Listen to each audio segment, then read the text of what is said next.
In this video, we talk about all things relating to the February 23rd episode of Teen Wolf, in which we found out who Labette may be. We also heard the Medivh story. Found out, well, we didn't really find out, but we kind of know what's going on with Parrish and what is Gerard doing helping these guys. Those are just some of the things I'm going to talk about. And as you saw at the beginning of the video, it does have spoiler in the bracket right in the title of the video. So if you don't want to know what happened on February 23rd, if you didn't see it for some reason, turn this video off right now. Go back and watch it. In 3, 2, you've been warned. Anyway, so the first thing I want to talk about is the side story that made Vjevjudan, in which we saw Crystal Reed return for the first time since she was killed in the second half of 3 by the Oni. And again, you were told there were spoilers in this episode, so if you didn't know that, now you do. I know a lot of fans were disappointed when she came back as Marie-Jeanne instead of Allison in some capacity. I mean, for lump's sake, we've seen Peter come back from the dead twice. Deucalion just seemingly came back from the dead for no reason. Hayden, Cordy, all the other Chimeras back from the dead. But no Allison Argent back from the dead yet. Moving on from that. The story itself was actually well done. I found myself more in the Maid of Geviodon story involved in and wanting to know how it happened instead of being involved in the main story, I guess, which was Scott and Liam and all of them fighting the beast at the school.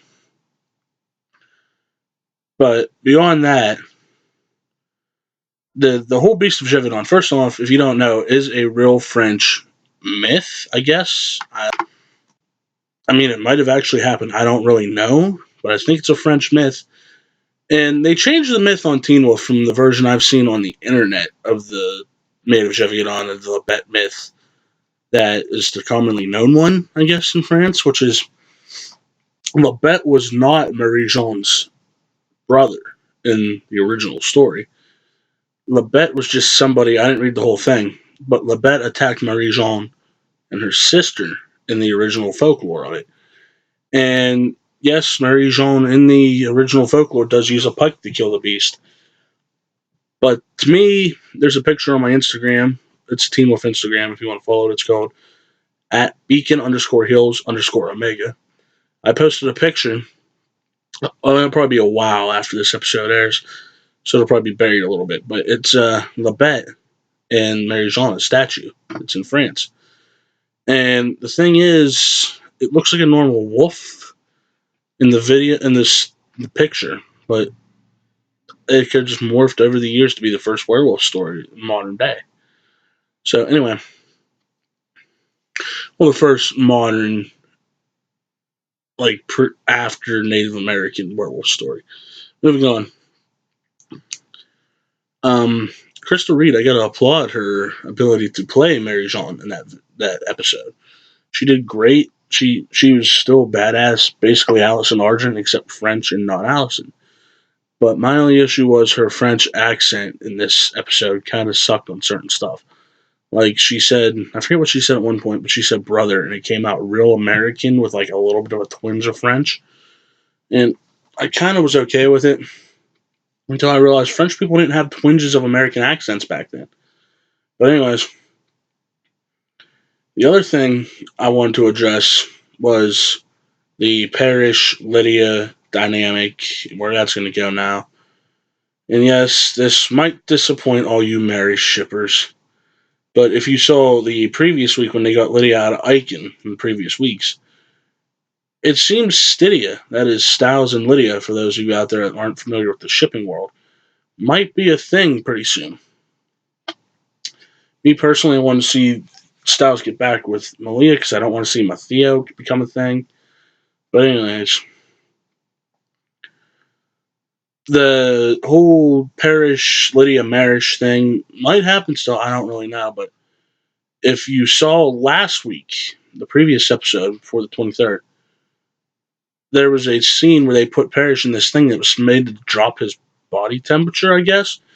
And the beast, not the beast, I'm sorry, the Hellhound effectively took over and informed Gerard, Chris, and Lydia that Parrish was dead.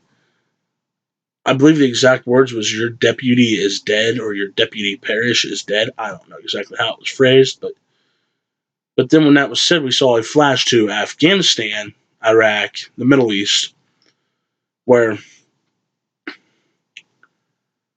Parrish was attempting to, I guess, disarm an IED, and it blows up. And I don't know if that means Parrish died then, and the Hellhound was already inside of him and took over, because every supernatural creature has ever been on the show so far has either been made or born that way. Lydia was born that way. All the Hell werewolves were born that way. Scott was bit and Liam was bit, but I don't know. I really don't know what's going on with Parrish. If the Hellhound was already in him, like if he was born with it, and then it took him dying for it to be summoned somehow, I'm not sure. But anyways, the Hellhound basically informed us that Parrish has died already, and he's basically a walking zombie, which is kind of cool. Not gonna lie. Anyway, but after Parrish found out, and now he still thinks he's too violent. He thought he was before he was put in that machine. And now Parrish's thoughts that he's violent have been somehow solidified in his head, and now he's decided to leave Beacon Hills, assumedly. And at the end of that arc, Lydia was told she was the only one that could kill the beast that wasn't Parrish.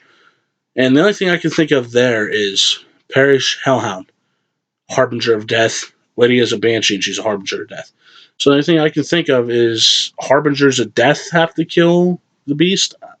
We'll find out, I'm sure, eventually. But here's what bothered me about that scene is Lydia said, "I'm not an Argent." Okay.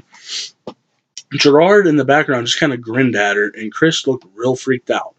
And we haven't heard mention of Lydia's dad at all. We've only ever seen her mom, I think. So, is it possible that Chris might be Lydia's real father? Who knows? It would be kind of hard, though, because Lydia's grown up in Beacon Hills.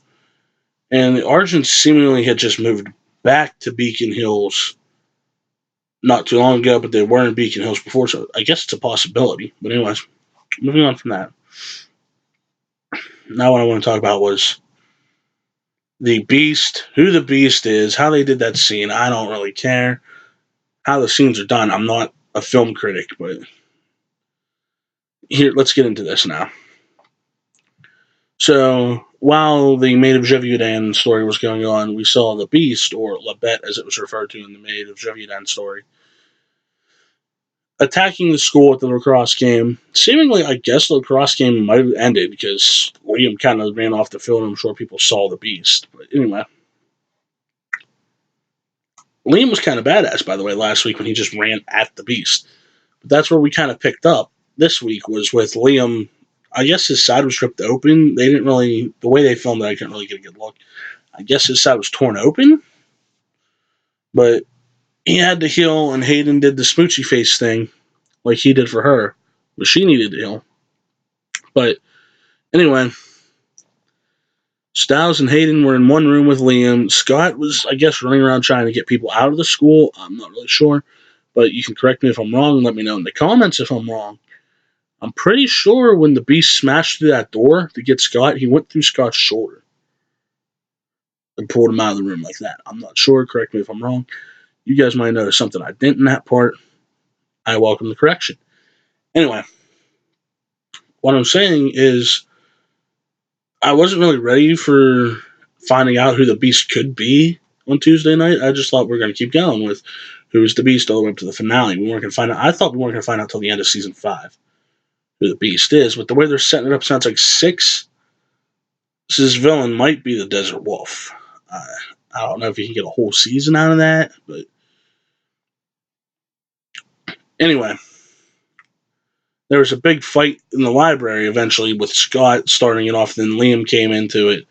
So it was Liam, Scott versus the Beast, and they weren't. Liam was kind of holding his own a little bit, and Scott was already injured, so that might be why he wasn't really holding his own. But then it moved on to eventually Malia and Braden came in, and the Beast ran off. Now, before I get to who the Beast really is, or might be, I hope, it's not who they said it was, and I put a picture on Instagram about it. There was comments where people were heartbroken if it turns out it was who they claim it is. But moving on from that, the Maid of Gévaudan, I should really end this story because I started talking about it. It turns out, long story short, that the Beast was actually Marie Jean's brother. And she has to kill him by, I believe it was a pike made of steel forged in the fire on a full moon with their blood, meaning her blood had to be on the blade, I guess, when they forged it during the full moon to effectively kill him.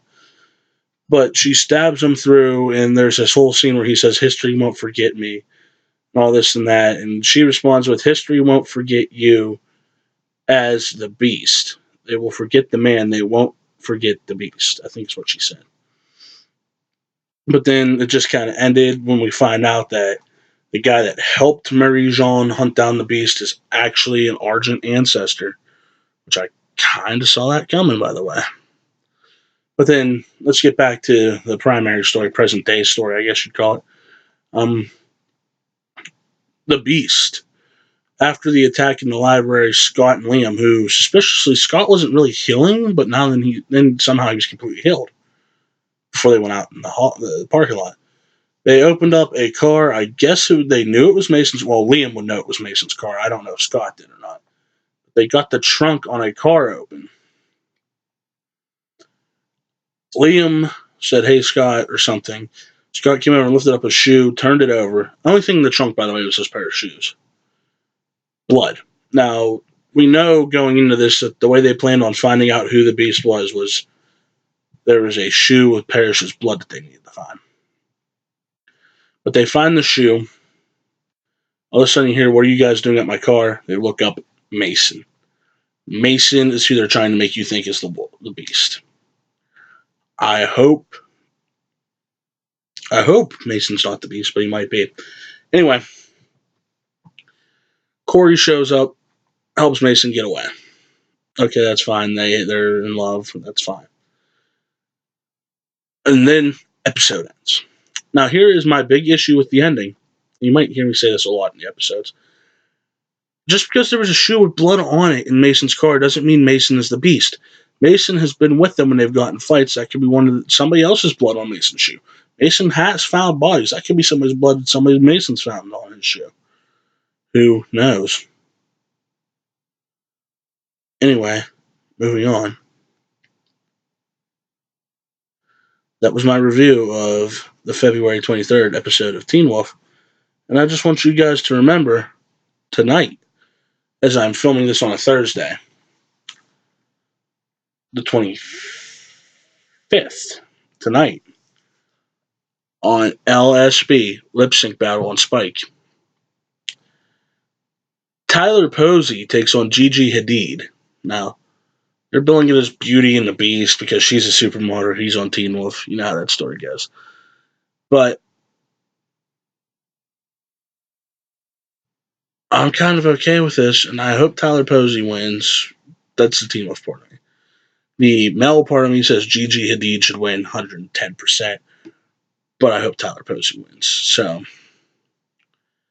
that's all for this video, and if you enjoyed it, like and comment. If you didn't enjoy it, dislike and comment. And if you want to give me any ideas for future videos, or submit stories that you want me to talk about in the Halloween episode, like I said about in the entrance video, K-Train does YouTube at yahoo.com. Tweet me at the real K-Train at Twitter, and like and subscribe. Later.